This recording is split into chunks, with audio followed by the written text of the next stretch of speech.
ক্ষমতাচ্যুত আওয়ামী লীগ সরকারের বিরুদ্ধে অভিযোগের খতিয়ানে উপরের দিকে ছিল শিক্ষা খাত। বিশ্ববিদ্যালয় থেকে প্রাথমিক স্কুল কিছু এর বাইরে ছিল না।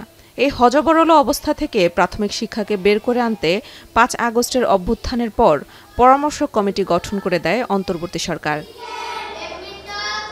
প্রায় ৪ মাস পর সোমবার প্রধান উপদেষ্টার কাছে প্রতিবেদন দেয় কমিটি। পরে এ নিয়ে প্রেস ব্রিফিংয়ে শতাধিক সুপারিশের মধ্যে নির্বাচিত ১৪টি সুপারিশ তুলে ধরা হয়। প্রাথমিক স্কুলের পরীক্ষার ধরন নিয়ে কাটাছেঁড়া কম হয়নি। এবার সুপারিশ এসেছে শিক্ষা সমাপনী পরীক্ষার বদলে স্টুডেন্ট অ্যাসেসমেন্টের আদলে মৌলিক দক্ষতা যাচাইয়ের। এর মাধ্যমে বিদ্যালয়গুলোকে সবুজ, হলুদ, লালে ভাগ করারও সুপারিশ করা হয়েছে। মৌলিক দক্ষতা জরিপের প্রতি বিদ্যালয়কে মান অনুযায়ী সবুজ, হলুদ, লালে চিহ্নিত করা হবে। প্রধান শিক্ষক ও উপজেলা প্রাথমিক শিক্ষা কর্তৃপক্ষের দায়িত্ব হবে প্রতি বিদ্যালয়কে সবুজে রূপান্তরিত করা।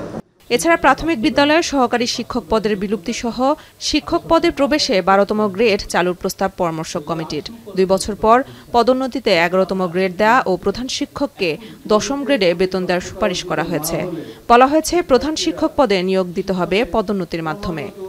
সরকারের রিভিউ আবেদন প্রত্যাহার ও প্রধান শিক্ষকের জন্য ১০ম গ্রেড নির্ধারণ এবং সকল প্রধান শিক্ষকের নিয়োগ পদোন্নতির মাধ্যমে।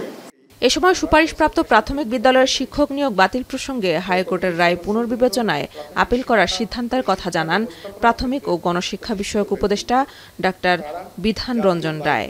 বর্তমান সরকার শিক্ষকগণের জীবনের মান উন্নয়ন ও সামাজিক মর্যাদা উন্নয়নে ইতিবাচক মনোভাব পোষণ করেন।